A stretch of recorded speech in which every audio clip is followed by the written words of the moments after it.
Sejam bem-vindos ao canal Augusto Acioli de Oliveira, criado no site YouTube para a produção de vídeos de interesse público.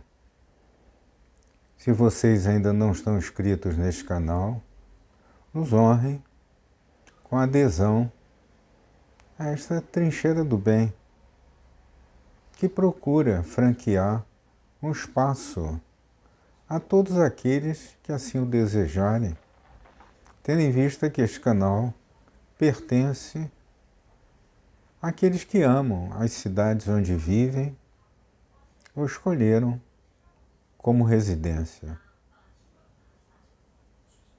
O tema de hoje é um assunto que corre por todas as bocas, telas, ouvidos da sociedade brasileira e foca o atual estado das universidades federais do país. Quer dizer, antes de darmos início ao tema propriamente dito, vamos entender, pelo menos devemos aceitar, que a Universidade Federal é um espaço público voltado para o ensino e pesquisa e financiado pela população do país, através de uma massa de tributos simplesmente considerável.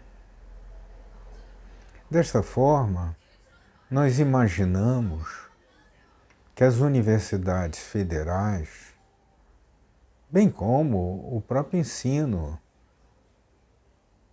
de primeiro e segundo graus, amparados por verbas públicas, sejam dirigidos ao propósito a que se destinam: estudo, pesquisa e formação de nacionais ou estudantes bolsistas até de outros países que se proponham a seguir alguma especialidade no respectivo grau de formação. Desta forma, ao tomar conhecimento de uma performance na Universidade Federal do Maranhão, comecei a ouvir comentários aqui e ali sobre a validade da proposta. Uma cidadã que se apresenta como pesquisadora, cantora, poetisa e também travesti. Salvo equívoco, seu nome é Tertuliana Lustosa, ladeada por 2 professores da Universidade Federal do Maranhão, fez uma palestra a um grupo de alunos, enaltecendo uma determinada parte do seu corpo como um tema de uma conferência. O aspecto dantesco da apresentação, que pode ser visto à exaustão na internet,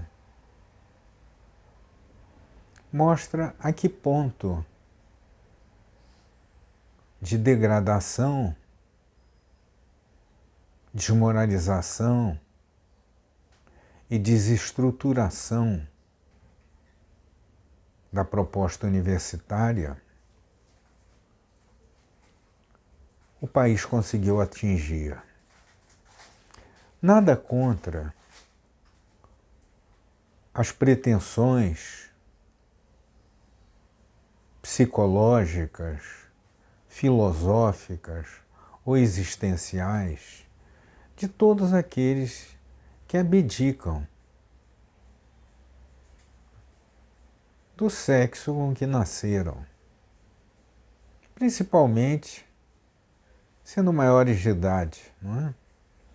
Ou seja, optam por vontade própria para os fins desejados. O que eu não posso concordar, como nacional que sou, é que essa minoria, sim, porque são minoria, queira impor suas regras à grande maioria de cidadãos. Nós já estamos no Brasil nos defrontando com aberrações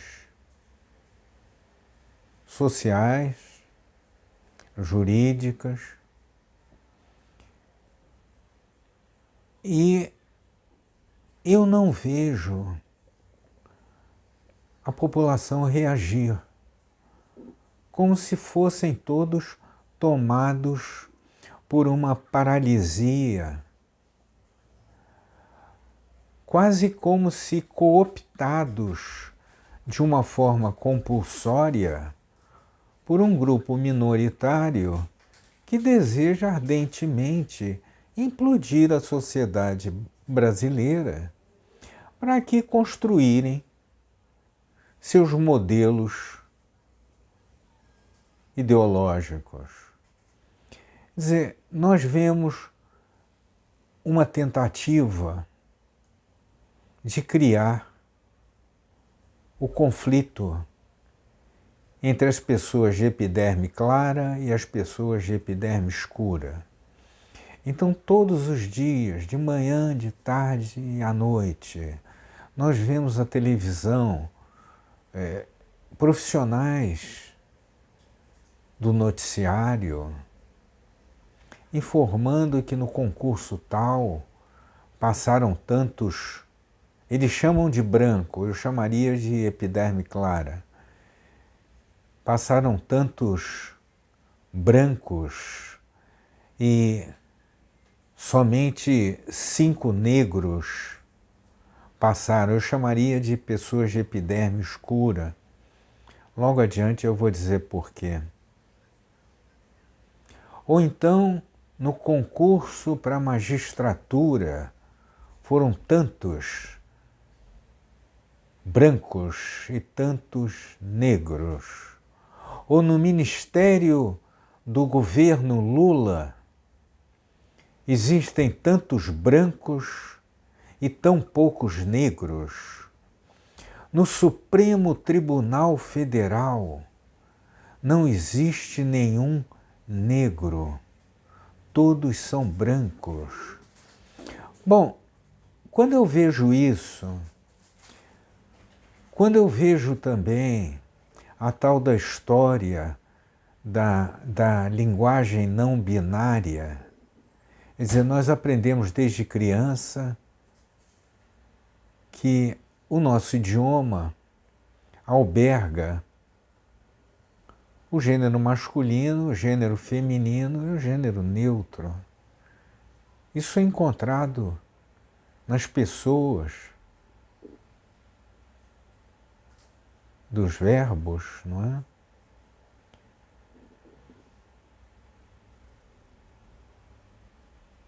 E surgem arautos de uma linguagem que não existe, querendo impor as regras. E aí, a um só tempo, vocês notam em todos os veículos, parece que orquestrado, os mesmos grupos falando as mesmas coisas, tentando impor a mesma situação, sem que a Academia Brasileira de Letras se manifeste, porque a Academia Brasileira de Letras, para mim, elas são repletas de adeptos da linguagem binária, né? Até porque nunca ouvi falar que alguém conseguisse implantar no Brasil a Academia de Letras não binária, né? Então, são forçações de barra que começam já a afrontar essa história de dizerem do racismo no Brasil, algo que os campos de futebol ao redor das torcidas desmentem. Nas torcidas, a grande rivalidade não é pelo tom da epiderme, é pelo escudo da camisa. Nós vamos às praias, que é o lugar mais democrático que possa existir. Um simples calção ou um biquíni igualam ricos e pobres. Nós vemos com grande alegria uma grande confraternização nas praias. Então eu chego à conclusão que o grande problema do Brasil, o maior deles, está na educação. Nós temos um povo com 215 milhões de habitantes,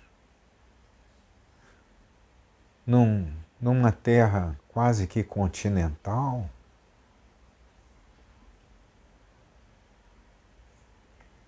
afrontados, pisoteados, desinformados por um grupo que planeja a desestruturação da sociedade brasileira e o conflito entre filhos e pais, talvez, ou com certeza, na minha opinião, desejosos de cooptarem esses jovens, já a partir dos 16 anos, para votarem em suas propostas ideológicas. Quando eu vejo esta preocupação em descriminalizarem as drogas, sabedores que somos que as drogas hoje em dia têm um volume de recursos que já superam o Tesouro Nacional de muitos países, eu não posso aceitar calado esse tipo de proposta. Nós temos ciência de que 40 gramas de maconha, que é o degrau inicial das drogas, ela tem a capacidade de produzir mais de 130 baseados,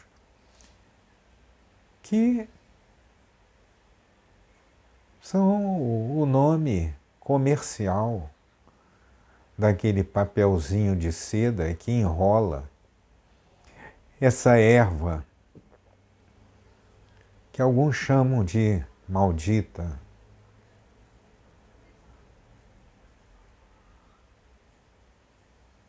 Qual é a finalidade dessa turma?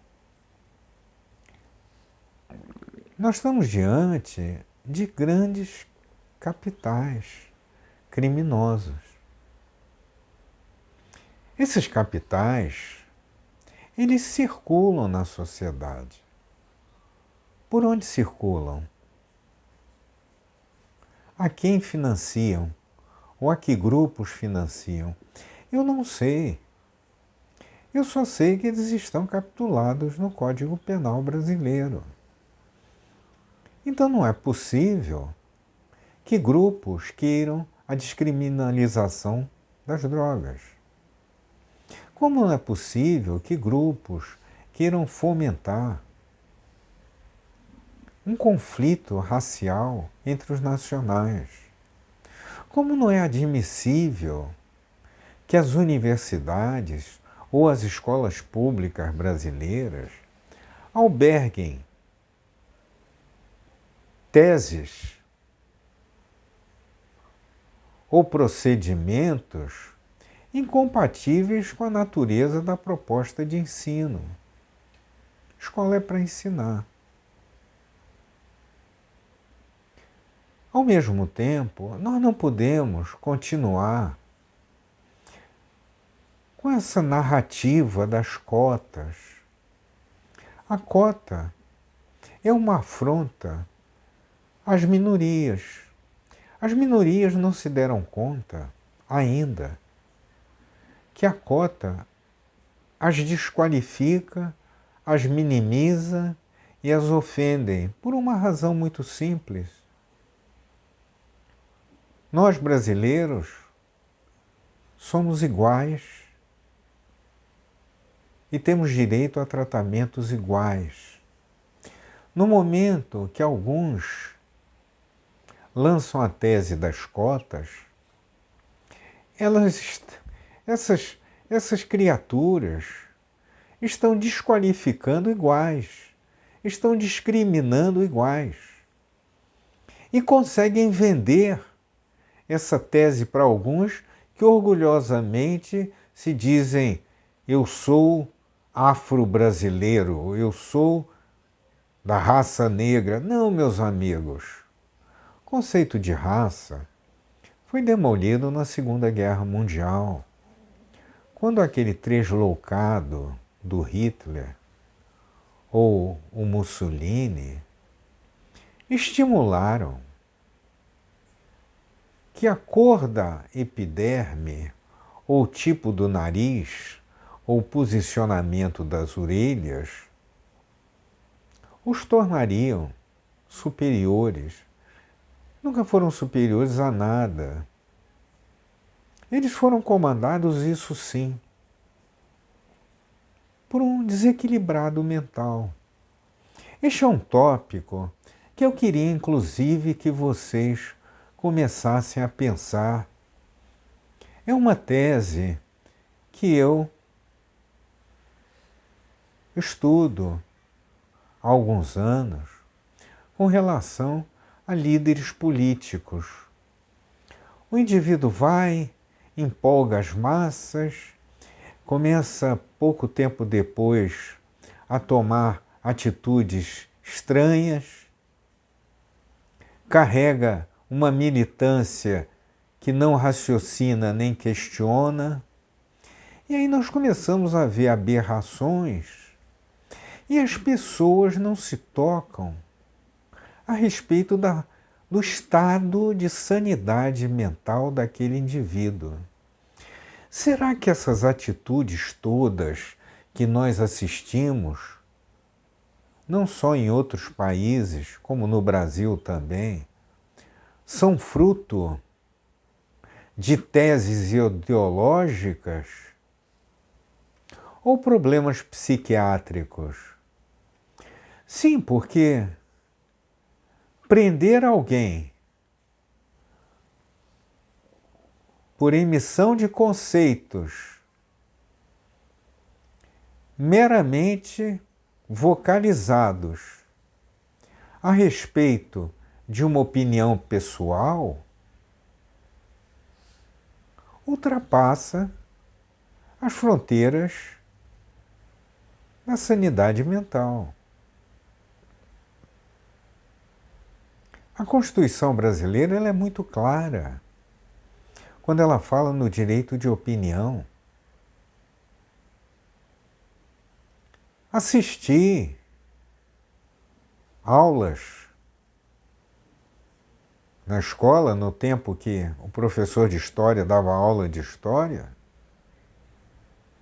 a respeito do surgimento do nazismo na Alemanha. por um indivíduo literalmente analfabeto. Um indivíduo que não tinha vocação para o trabalho, que toda a atmosfera criada em torno dele foi uma tese publicitária bem-sucedida de um outro covarde, incapaz, complexado, de nome Goebbels. Mas para a época, indiscutivelmente, um personagem publicitário sem igual. Pois bem, este louco, tresloucado, doido, insano, levou o mundo a um conflito mundial. Nós aqui no Brasil estamos tendo algo semelhante. Pessoas com uma rara capacidade estão sendo minimizadas, asfixiadas, presas, por emitirem opiniões discordantes de um grupo atualmente no poder. Isso nunca houve no Brasil. Eu tenho amigos de mais de 60 anos que, por força de uma militância política, abdicaram do raciocínio lógico. E quando eu critico determinadas posturas, eles imediatamente as encaminham como se eu estivesse criticando seus líderes, seus ídolos. O mesmo ocorreu na Alemanha nazista, em que aqueles generais sabiam que o Hitler era um insano, um doido, mas não se dispuseram a enfrentá-lo com medo dos organismos de segurança. Então, voltando ao início da nossa conversa, quando eu ontem assisti o vídeo daquela pesquisadora que se afirma travesti, subindo em uma cadeira e sobre os risos dos professores universitários que a ladeavam e virando-se de costas para o público, usando um micro vestido que nada escondia, começou a cantarolar uma música supostamente liberal,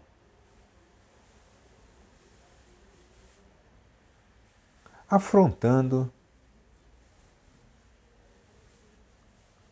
o mínimo de respeito exigível numa universidade federal.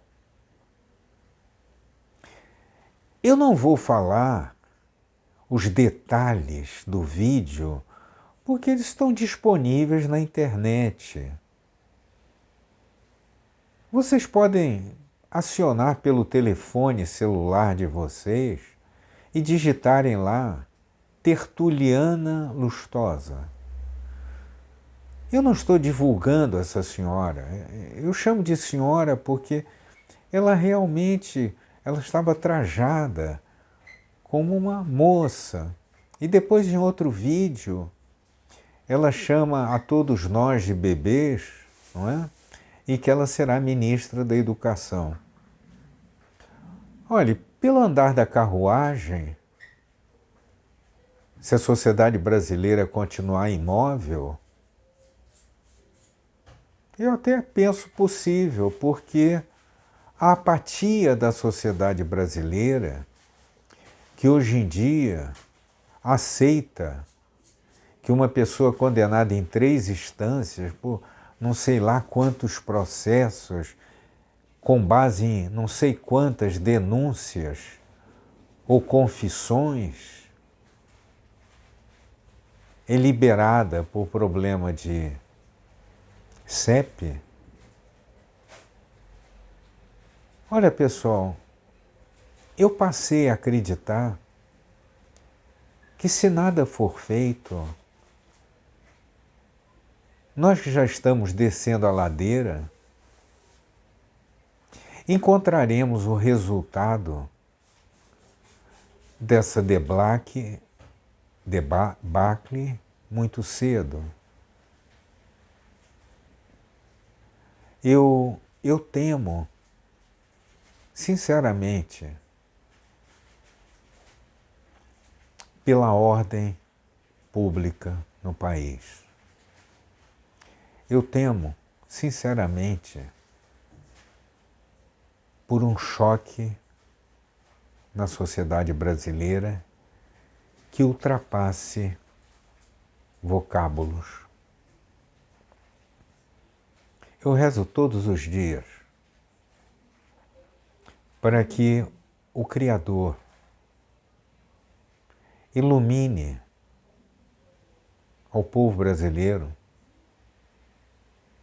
para que esse conflito não nos leve a algo que irá ensanguentar a sociedade brasileira. Existem radicais, sim. Atuantes, sim. Só que eles são minoria. O meu sonho é que o voto dos cidadãos volte a ter peso decisório nos assuntos nacionais. Este vídeo foi produzido por Augusto Oscioli de Oliveira, na cidade do Rio de Janeiro, esperançoso que o Brasil volte a ser aquele país de portas abertas, mentes abertas, que defenda a família e pratique atos cristãos.